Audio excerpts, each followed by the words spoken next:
कैसे हो तुम लोग? होप सब बढ़िया होगे एंड पढ़ रहे होगे, मजा रहे होगे। So yeah back with some new video and some tips giving video, ठीक है। और इस वीडियो में का फॉर्मेट बस यही रहेगा। मैं आया हूँ, चला जाऊँगा खट से तुरंत, ठीक है। ज़्यादा टाइम नहीं लगेगा एंड ज़्यादा टाइम नहीं लूँगा क्योंकि यस, हम लोग का टाइम बहुत ही प्रीशियस है, हो चुका है। एंड ज़्यादा लंबा वीडियो नहीं होगा, थोड़ा छोटा ही होगा एंड अच्छे से देख लेना क्योंकि मैं कुछ न ज़्यादा नए पॉइंट्स भी नहीं बताने जा रहा हूँ। मैं वही पॉइंट्स बताऊँगा तुमको पता होगा, बट तुमको कुछ बातें याद नहीं होगी, ठीक है। एंड उसका बस रिकैप कराऊँगा मैं तुमको क्या-क्या करना है, तुम क्या किस चीज़ में तुम लैग कर रहे हो, ठीक है। एंड फॉलो कर लेना उसको अच्छे से करने के लिए, ठीक है। एंड करना ज़रूर फॉलो, ठीक है। तो वीडियो में आगे बढ़ने से पहले बता दूँ तुमको मैं, लाइक, शेयर एंड सब्सक्राइब कर देना। लाइक एंड सब्सक्राइब तो ज़रूर से ज़रूर कर देना, ठीक है। And press the bell icon so that you can never miss my any updates, क्योंकि मैं अगर तुम लोगों ने इस वीडियो पे अच्छा सपोर्ट दिखाया तो होप मैं अच्छा आगे भी वीडियो लाऊँगा।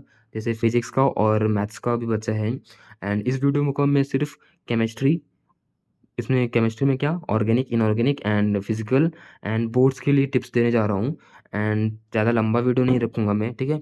Yes, let's go. सो बात करें हम लोग इनऑर्गेनिक की, ठीक है। सबसे पहला टिप तो जो मैं देने वाला हूँ, नोट डाउन कर लेना, बहुत ही ज़रूरी है, ठीक है। एंड वो है कि मोहित त्यागी सर के चैनल तुम लोग को पता ही होगा, ठीक है। मोहित त्यागी सर के चैनल पे जाना एंड उसमें एएलके सर का एक बेसिक इनऑर्गेनिक केमिस्ट्री करके ऐसा एक चैप्टर है, ठीक है। बेसिक इनऑर्गेनिक केमिस्ट्री नाम का चैप्टर है। उसमें क्या है, तुमको सारे रिएक्शन जो है इनऑर्गेनिक के, वो एक स्ट्रक्चर्ड वे में तुमको दिख जाएगा कि कैसे डिस्प्लेसमेंट रिएक्शन कर रहा है, कैसे एसिड बेस कर रहा है, कब कौन सा डिस्प्रोपोर्शनेट हो रहा है, कब कौन सा कम प्रोपोर्शनेट हो रहा है, ठीक है। ये सारी बातें बताते हैं उसमें। तो उसको ज़रूर से कर लेना क्योंकि बहुत ही हेल्पफुल था मेरे लिए एंड क्योंकि तुम्हें ये पता होगा क्योंकि इनऑर्गेनिक क्या है, रटने वाला चैप्टर है। अब तुम सीधा रट लोगे तुमको पता नहीं चलेगा। बट जब तुमने उसको अच्छे से रट रखा हो, मतलब समझ रखा होगा, तो अच्छे से याद रहेगा, ठीक है।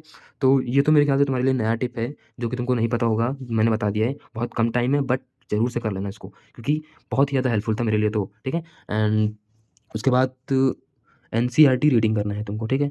एनसीईआरटी एनसीईआरटी तुमको एज़ यू नो क्योंकि बहुत ही ज़्यादा ज़रूरी है। लाइक यू कैन सी, मैंने भी एनसीईआरटी अच्छे से पढ़ रखी थी but due to some issues में लास्ट में मैंने स्टार्ट किया, ठीक है। तो इसलिए मेरा ज़्यादा इतना अच्छा गया नहीं। यू कैन सी कितने फट रखे हैं भाई मेरे तो, मतलब मेरे क्या बोलते हैं इसको बुक को, ठीक है। सारे मैंने अच्छे से पढ़े थे यार, बहुत अच्छे से मैंने पढ़े थे। मतलब लास्ट में आके पढ़ा था मैं ना, ज़्यादा पहले नहीं पढ़ा था मैंने, लास्ट में आके पढ़ा था। बहुत ही टाइम टाइम लग गया, मतलब अच्छा था यार। मैं तो मैं तो बोलूँगा तुम लोग पढ़ो ज़रूर, ठीक है। इनऑर्गेनिक पढ़ लेना एक बार तुम एनसीईआरटी इसका। एंड एनसीईआरटी करने के बाद तुम अगर मॉड्यूल वगैरह सॉल्व करते हो, ठीक है, तो मॉड्यूल कर लेना इसका, वापस से कर लेना। इसमें कोई ये ज़रूरी नहीं है कि वापस से तुम वो करो। हाँ, ये कर सकते हो कि तुम मान लो तुमने पहले सॉल्व कर रखा हो, स्टार वगैरह लगा रखे हो, उसको सॉल्व कर लो। डीपीपी वगैरह सॉल्व करते हो अगर, तो उसमें जो स्टार वगैरह लगा रखे हो उसको सॉल्व कर लो, ठीक है। ये तो मैं करता नहीं हूँ, मैंने भी नहीं करी है, पर फिर भी मैं तुमको टिप्स दे रहा हूँ क्योंकि ज़रूरी थोड़ी ना कि मैंने जो नहीं किया वो तुम लोग भी ना करो, ठीक है। एंड उसके बाद मार्क्स ऐप यूज़ करना तुम लोग, ठीक है। यस, अगेन मार्क्स ऐप, ठीक है। जो यूज़ तो सब करते हैं पर बताता कोई नहीं है, ठीक है। तुमने भी सुना होगा अनूप सर से कि यूज़ तो सब करते हैं पर बताता कोई नहीं है, ठीक है। तो मार्क्स ऐप यूज़ कर लेना, बहुत ही ज़्यादा अच्छा है क्योंकि मेरे पास क्या है, पीवाईक्यू के बुक है मेरे पास।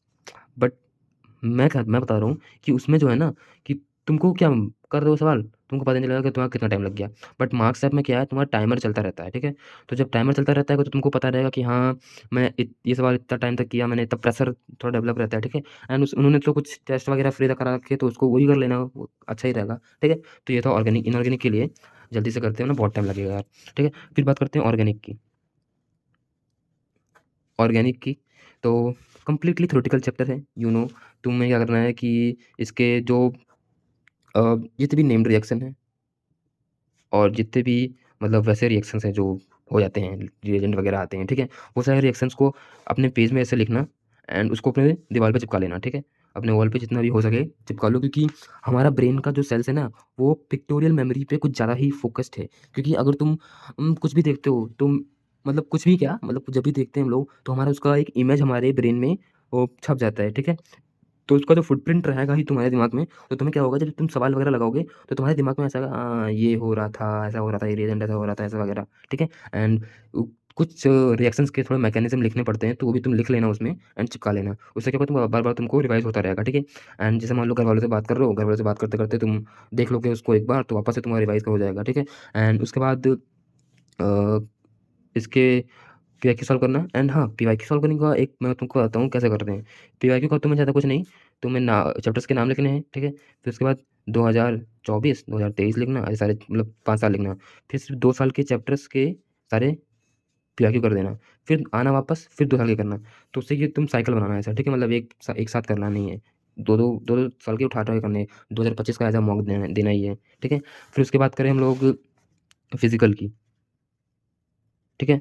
अगेन फिज़िकल एक ही बहुत ही गंदा चैप्टर है, मतलब बहुत ही गंदा सब्जेक्ट है, जो कि न्यूमेरिकल है एंड इसमें क्या है, जितने तुम क्वेश्चन प्रैक्टिस करोगे उतने ही तुम्हें आएगा, ठीक है? एंड इसकी थ्योरी तो है बहुत ज़रूरी एंड थ्योरी वगैरह तुम अच्छे से कर लोगे, जैसे इलेक्ट्रोकेमिस्ट्री वगैरह है, उसमें तो बहुत ज़रूरी है ना यार, तो वो कर लोगे तो हो ही जाएगा अपना, ठीक है? एंड इसमें तुम न्यूमेरिकल तुमको जितना हो सके उतना न्यूमेरिकल करो, ठीक है? अब तो टाइम है नहीं कोई बुक वगैरह लगाने का, वरना तुमको बताता मैं एनालिसिस करने को। मैं खुद पर्सनली नहीं करता हूँ, ठीक है? ऐसा मैं तुमको बता ही दे रहा हूँ एंड वरना फिर कहोगे तो मैं तो करता हूँ, ठीक है? एनालिसिस वगैरह लगा सकते थे, पर अब तो टाइम नहीं, तो न्यूमेरिकल वगैरह जितने तुम हो सके डीपीपीज़ या फिर मॉड्यूल या फिर बस ये 2, ठीक है? फिर उसके बाद पीवाईक्यू लगाना है तुमको, वही 2 साल के, जैसे मैंने बताए हैं, ठीक है? 2 साल का लगाना, फिर साइकिल रिपीट करना, फिर 2 साल का लगाना है, फिर साइकिल रिपीट करना है, ठीक है? तो ये था हमारा केमिस्ट्री का वो, ठीक है? फिर बात करें हम लोग बोर्ड्स के। बहुत सारे लोग अभी बहुत सारी पैनिक कर चुके होंगे, ठीक है? तो बोर्ड्स की बात करें तो यार इट इज़ नथिंग यार, जेईई के सामने कुछ नहीं है वो, ठीक है? बोर्ड में तुम डरो मत इतना यार। मैंने पर्सनली इस जितने भी मैंने फिज़िक्स, केमिस्ट्री, मैथ पढ़े थे, वो मैंने जेईई के समय जितने पढ़े थे, उतना ही मैंने पढ़ रखा था एंड उसके बाद में सीधा सीबीएसई के मतलब जो उन्होंने गैप दे रखे थे, उसी गैप में मैंने तैयारी करी है एंड तुम्हें विश्वास नहीं होगा, मैं गैप में बीमार भी हो गया था, जॉन्डिस हो गई थी मुझे। मैं लगभग 2-3 दिन के लिए मैं एडमिट था। उन्होंने 2-3 बोतल वगैरह चढ़ा भी डाले थे। ठीक है? फिर भी मेरा अच्छा खासा परसेंट आ गया। 87.2 इज़ नथिंग, मतलब बैड तो नहीं है भाई, और मेरा तुम्हें लगेगा कि मेरा बहुत वैसा है कि मेरा 87.2 आ गया। मैं तुमको अभी स्कोर कार्ड भी तुमको शेयर कर दूँगा, ठीक है? उसमें मेरा हिंदी और इंग्लिश में इतना आया था, out of 100। You can think मेरा कितना कट गया। बाकी केमिस्ट्री में 94 वगैरह भी आए थे। अब तुम सोच लो इतना अच्छा था मेरा। बाकी इन्होंने मेरा नंबर कम कर दिया, वरना फिर 90 प्लस तो गारंटीड था, ठीक है? तो पर्सनली तुमको टिप ये दूँगा मैं बोर्ड्स के लिए, ज़्यादा पैनिक मत करो। यस, पैनिक करना ज़रूरी है, क्योंकि नहीं करोगे तो तुम्हें डर नहीं रहेगा, तुम पढ़ोगे नहीं तो तुम्हारा फेल हो जाएगा, ठीक है? एंड तुम हग दोगे, ठीक है? लिटरली हग ही दोगे, ठीक है? तो क्या करना है तुमको? बोर्ड्स के लिए, अभी के समय के लिए तुम केमिस्ट्री अच्छे से पढ़ो, ठीक है? केमिस्ट्री का एनसीईआरटी पढ़ लो तुम, रिवाइज़ करोगे बार-बार, कोई दिक्कत नहीं होगी। अगर तुम्हारे पास फिज़िकल केमिस्ट्री है, तो क्या बोलते हैं, फिज़िकल एजुकेशन है, तो फिज़िकल एजुकेशन के लिए तुम जाके सौदागर नाम का एक चैनल है, उनसे पढ़ लो। मैं बुक भी नहीं लिया था उसका फिज़िकल का एंड फिज़िकल एजुकेशन का, बिना बुक के मैंने पढ़ाई करी है उसकी, बिना बुक के पढ़ाई करी है, तुम सोच लो। उसी से मैंने सिर्फ़ पढ़ा एंड सीधे चला गया पेपर पेपर देने, अच्छा खासा नंबर आ गया एंड यस, बहुत ही ईज़ी चैप्टर है वो तो, फिज़िकल एजुकेशन तुमको पता ही है, ठीक है?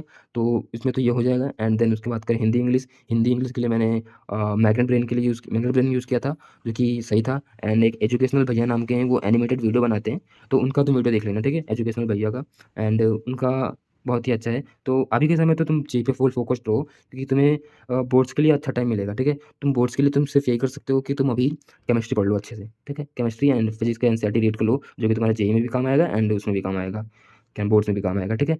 तो हिंदी के लिए बता ही दिया हूँ, मैग्नेट ब्रेन मैंने यूज़ किया था, मैग्नेट ब्रेन एंड इंग्लिश के लिए ये, और फिज़िक्स के लिए मैंने किसी को भी नहीं यूज़ किया, मैंने सिर्फ़ अपना नोट्स रिवाइज़ किया एंड थोड़ा एनसीईआरटी पढ़ लिया मैंने, ताकि थ्योरी वगैरह लिखना मुझे आ जाए एंड हो सकेगा तुम ये कर लेना, टॉपर्स के तुम आंसर शीट उठा लेना एंड टॉपर्स के आंसर शीट तुम देखना कि वो कैसे लिखते हैं, वो कैसे चीज़ें दिखाते हैं एंड जितना ज़्यादा तुम पिक्टोरियल फॉर्म में तुमको शो करोगे, तुम्हें उतना ही नंबर मिलता रहेगा, क्योंकि मैंने देखा है टॉपर्स का, वो मान लो अभी एक आया था मेरे में ऑप्टिकल फाइबर करके, तो उस ऑप्टिकल फाइबर में क्या था कि उन्होंने बोला कि व्हाट इज़ ऑप्टिकल फाइबर, ऐसा कुछ सवाल था। मैंने वो सवाल सॉल्व किया एंड उधर मैंने एक डायग्राम ऐसे बना दिया एंड फिर उसमें से लाइट डाल के ऐसे बना दिया। उससे क्या है, एग्जामिनर पे बहुत फ़र्क पड़ेगा कि उसे लगेगा कि हाँ, बच्चे को आता है एंड वो उसे थ्योरी वगैरह सब कुछ पता है, ठीक है? वो आपको नंबर अच्छे खासे दे देगा, ठीक है?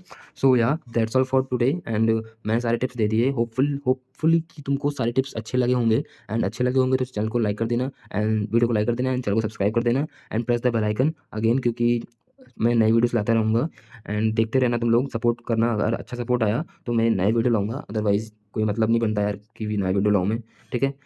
होप सो तुम लोग को अच्छा लगा हो। बाकी आज के लिए सिर्फ इतना ही, मिलते हैं आप सब अच्छे से एंड पढ़ते रहो यार, पढ़ते रहो। बाकी बस क्या कह सकता हूँ, ठीक है? या बाय बाय।